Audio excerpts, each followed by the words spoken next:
Honorable Mr.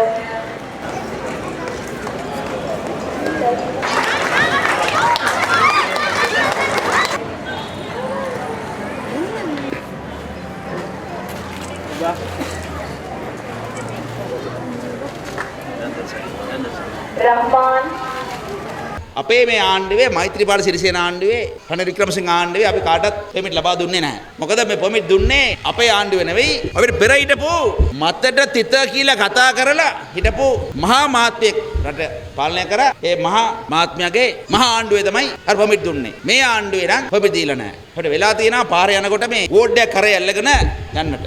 මොකද මට තැබෑරම් permit නැහැ කියලා කියන්න වෙනවා. කැබිනට් එක මේක කතා වුණා. නමුත් කැබිනට් එකේ මේ සම තීන්දුවක් ගත්තේ නැහැ. නෑ වැරදි.